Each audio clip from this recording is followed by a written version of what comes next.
My name is Eleanor Blake, and I used to believe that a mother's love could conquer anything. I believed that if I worked hard enough, sacrificed enough, and loved deeply enough, my son would always stand by me. I was wrong. It happened on a gray afternoon in late November. "You're not leaving this house, unless it's in a coffin," Daniel shouted, his voice trembling with rage. Before I could react, he pushed me inside and slammed the door. The lock clicked from the outside, sealing my fate. My phone hit the wooden floor, shattered into pieces, and silence filled the room. That was the moment I realized my son, the boy I had once rocked to sleep, was gone. To understand how I ended up trapped in my own home by the child I raised, you have to go back 40 years. I was 18 when I got my first job at a small textile factory in Vermont. My hands, rough from endless stitching and hemming, built our life thread by thread. When Daniel's father walked out on us, my son was only 8. I told myself that from then on, I would be both mother and father to him. I would give him a life no one could ever mock. I remember the night that promise was born. Daniel came home crying because his classmates teased him about his torn shoes. I stayed up until sunrise, stitching together a new pair from scraps of leftover fabric. The next morning, when he smiled and hugged me, I felt like the richest woman in the world. From that day forward, every dollar I earned went to him, his meals, his books, his dreams. I didn't buy new clothes for years, but Daniel never lacked anything. When he turned 16, I worked double shifts to buy him a used motorcycle. At 21, I mortgaged my tiny home so he could attend an engineering program at a private college. People told me I was foolish to give up everything for one child, but they didn't understand. Daniel was my reason to wake up each morning, my proof that my life had meaning. He graduated with honors, landed a good job, and suddenly, our small house wasn't just a roof, it was a monument to all the years of struggle that had finally paid off. When he'd visit, he'd bring flowers and call me the strongest woman he knew. I used to beam with pride, telling my neighbors, "My Daniel made it. He's an engineer now." I truly believed I had done everything right. Then came Melissa. She was everything I wasn't: up-polished, wealthy, confident in a way that made everyone around her feel smaller. From the first moment Daniel introduced her, something inside me sank. She looked at me with polite indifference, her smile tight, her eyes sharp. "It's so sweet that you still live in this old house," she said during our first dinner together. Sweet. The word stung. To her, my life's work was a quaint relic. I tried to win her over. I cooked elaborate meals, gave her handmade gifts, even learned her favorite recipes. But every gesture met the same cold wall. "You really shouldn't trouble yourself, Mrs. Blake," she'd say, her tone syrupy but dismissive. Daniel would just smile awkwardly, never defending me. By the time they got married 2 years later, I had already been quietly erased from his world. Melissa planned the entire wedding without asking my opinion, not the guest list, not the flowers, not even the seating. I wore a green dress I'd bought on sale, and sat in the front row, watching the son I'd raised promise his life to a woman who already saw me as a burden. When the priest spoke about honoring one's parents, Melissa squeezed Daniel's hand and smiled a smile that made my heart turn to stone. That night, as I cleared the dishes after the small family dinner I had prepared, I overheard them outside in the garden. Melissa's voice was low but cutting. "Now that we're married, we need boundaries. Daniel's too attached to his mother. That has to change." Her mother's laugh joined in, cruel and knowing. "Men need to grow up, darling. She'll adjust." I stood there frozen, holding a dish towel, realizing for the first time that my son's love, the love I had built my life around, was slipping away. I didn't know it yet, but that conversation marked the beginning of the end. The months after the wedding felt like watching my life slowly disappear. Daniel, who used to visit every Sunday, now came once every few weeks and never alone. When he did, Melissa always had that polite but distant smile, as if she were doing charity by sitting in my kitchen. I tried to ignore it, telling myself she just needed time to adjust. I still cooked their favorite dishes, baked her favorite desserts, and waited for that one genuine moment of connection. It never came. "Daniel, your mother made roast chicken?" I said one afternoon, trying to keep the excitement in my voice. Melissa glanced at the meal and smirked.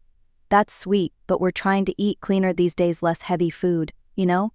Daniel didn't even look up. He simply said, "We won't stay long, Mom. We have a dinner tonight."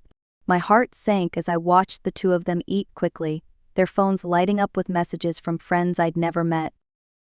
The visits grew shorter, the conversations colder. Every time I asked about his work or his health, Daniel's answers were brief and formal. as if he were talking to a stranger. Melissa would occasionally cut in with comments that stung more than she realized. "You really shouldn't live alone, Mrs. Blake," she said once, glancing around my cozy but modest home. "At your age, it's not safe. You could fall or something." I smiled weakly, though inside I wanted to scream.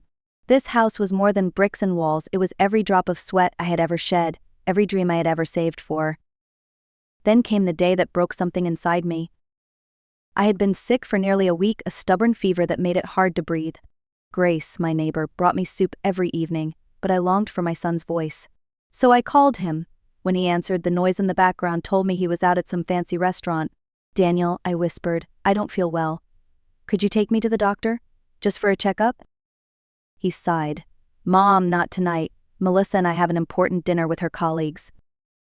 "It'll just take an hour," I pleaded. "I'm scared to go alone." He hesitated for a moment, then said the words I'll never forget. "Can't you call a friend or something? You can't depend on me for everything." The line went dead before I could reply. I sat there for a long time, the phone still in my hand, my breath shallow from fever and heartbreak. For years I had built my world around him, believing that love meant sacrifice. Now I saw the truth in his eyes, that love had become a burden. The fever got worse that night. I lay in bed, shivering, and all I could think of were the nights I stayed up sewing his school uniforms, the mornings I walked to work in the snow, just to save a few dollars on the bus fare. Every image of my devotion now felt like a cruel joke. I had raised a man who could not even drive across town to make sure his mother was alive. When the fever finally broke a few days later, I sat at the kitchen table, weak but clear-headed. Grace came by, worried. "You need to take care of yourself, Eleanor," she said softly. "That boy doesn't deserve your tears." I nodded. "You're right," I whispered. "He doesn't." That was the day I made a silent promise to myself. I would stop begging for love that no longer existed. I would stop giving to people who only took. I didn't know how yet, but something deep inside me shifted. For the first time in my life, I began to wonder what it would feel like to live for myself. It would take months before I found my answer, but that promise, that quiet moment at my kitchen table, was the first step toward everything that came next. After that illness, something in me changed. The woman who once waited by the phone for her son's call began to disappear. I started taking small steps toward a life of my own, simple things, like walking to the park in the mornings or having tea with Grace in the afternoons. The silence in my house no longer felt like punishment, it felt like peace. But Daniel didn't like the new version of me. 3 weeks after I recovered, he called out of the blue. "Mom, could you make that lasagna Melissa loves? Her parents are coming for dinner, and it'd be nice to impress them with your cooking." For a moment, my old instincts kicked in. I almost said yes. Then I remembered lying alone with the fever, shaking, while he laughed at a restaurant. I took a slow breath and said, "No, Daniel, I can't. I have plans." He paused, clearly taken aback. "Plans? What kind of plans could you possibly have?" "My own," I replied calmly. "And I'm not available every time you need me?" The silence that followed was heavy. I could almost hear his disbelief crackle through the phone. "Mom, this isn't like you. Are you okay?" "I'm fine," I said. "Better than I've been in years." He hung up without another word, and for the first time in decades, I didn't cry after one of our arguments. Instead, I smiled, a small, quiet smile that tasted like freedom. The next few weeks were strange. I felt lighter. I went through old boxes, donated clothes, and started writing in a journal, a habit I hadn't had since my 20s. I wrote about my hopes, my regrets, and the painful truth that had taken me a lifetime to see. Love without respect is not love at all. But peace never lasts long when you're dealing with people who only understand control. One Saturday morning, Daniel and Melissa showed up unannounced. I opened the door to find them both standing there. He looked tense, she looked smug. "We need to talk," Daniel said, stepping past me without waiting for an invitation. Melissa followed, her designer perfume filling the room. I stayed calm. "What's this about?" "You've been acting off," he said, frowning, "refusing to help, ignoring our calls, and now people are saying you've been bad-mouthing us around the neighborhood." "Bad-mouthing you?" I repeated. "Or telling the truth?" Melissa folded her arms. "Do you realize how damaging rumors can be to Daniel's reputation at work? You're creating drama for no reason." I looked at them both and realized they weren't here out of concern, they were here out of fear.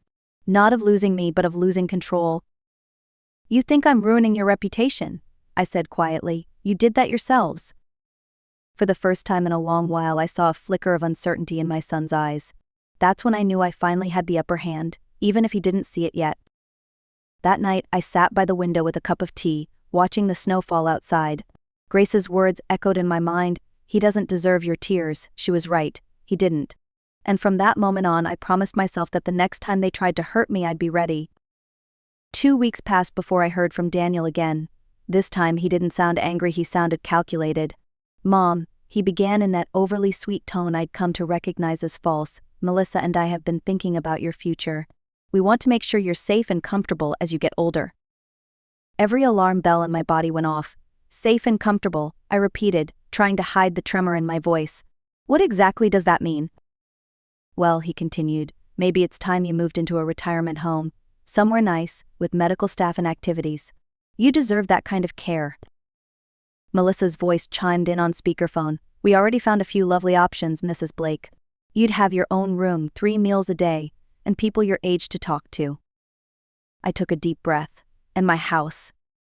Daniel hesitated. We'd take care of it, of course. Maybe sell it, or renovate it. You don't need to worry about those details.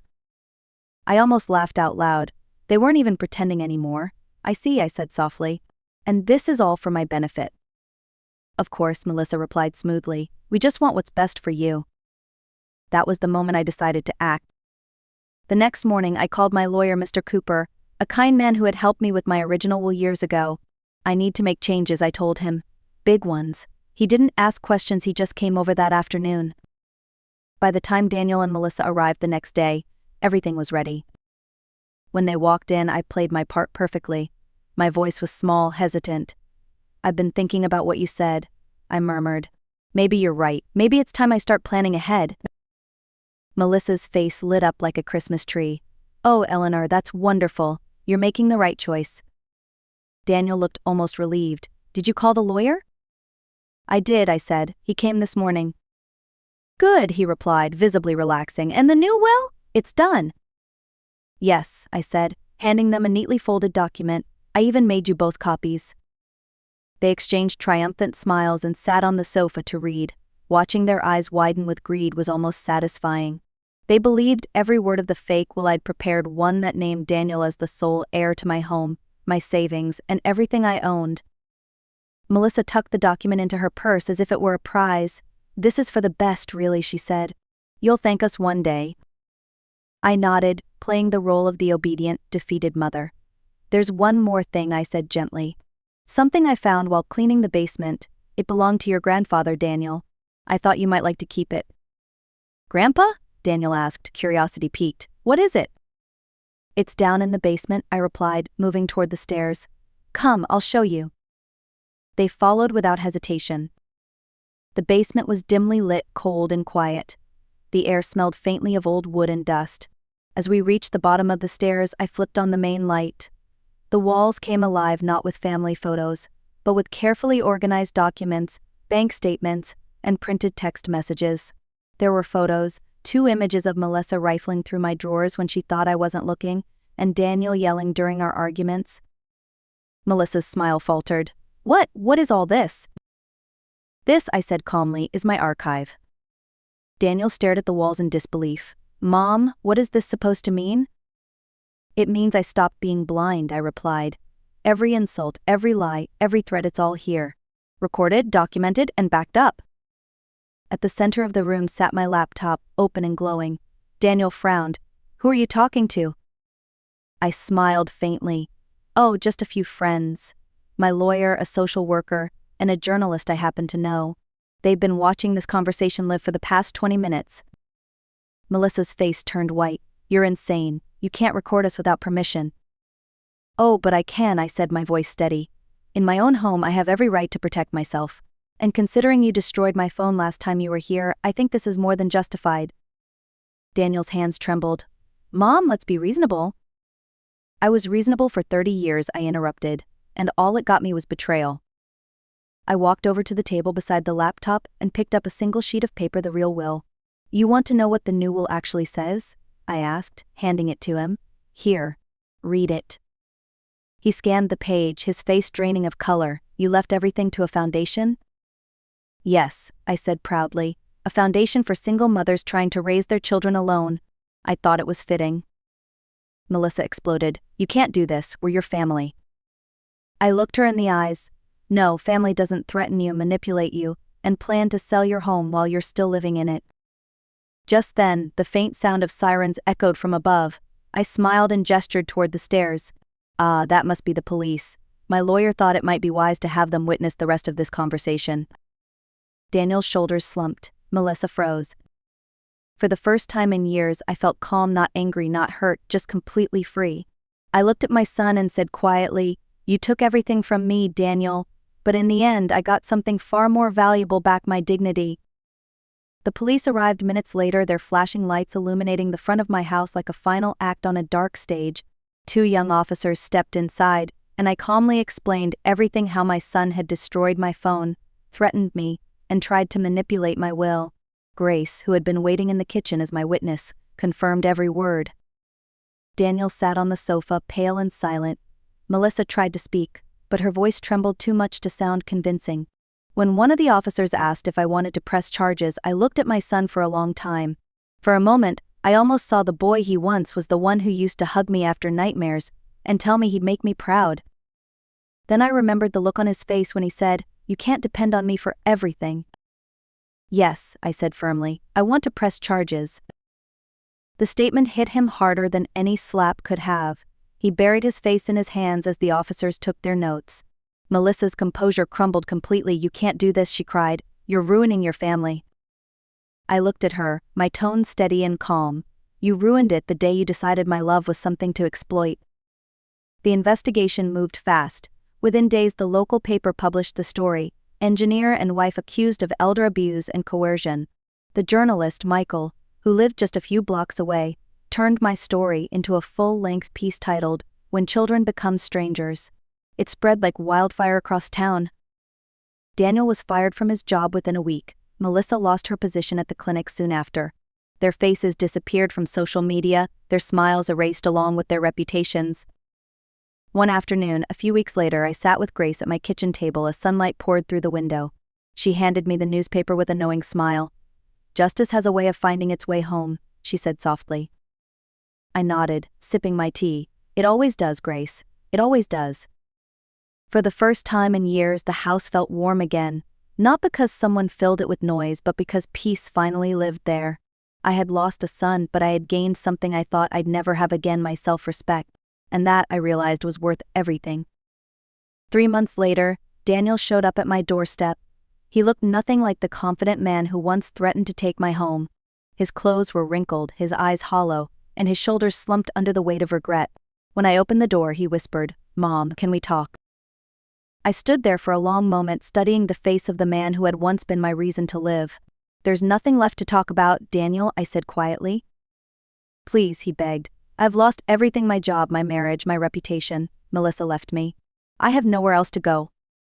I looked at him, and for a fleeting second, the mother in me wanted to comfort him. But that instinct passed quickly. Now you know what it feels like, I said calmly. To lose everything because of someone you trusted. Tears rolled down his cheeks. Mom, sorry. I was blind. I don't expect forgiveness, but please don't shut me out. I shook my head. Forgiveness without consequences isn't love, it's surrender. And I've surrendered enough. He tried to step closer, but I stopped him. You abandoned me when I needed you most, Daniel. You didn't just take my money or my home, you took my peace. Now I'm taking it back. His voice broke. I can change, Mom. Then change, I said softly, but not for me. For yourself. Because I won't be here to fix you anymore. I closed the door slowly. On the other side, I heard him sob deep, broken sounds that once would have shattered me. But this time I felt only a quiet strength. Grace arrived a few minutes later, carrying 2 mugs of tea. Was that him? She asked gently. I nodded. It was. And how do you feel? I took a deep breath, watching the sunlight pour into my living room. Free, I said. For the first time in my life, I feel completely free.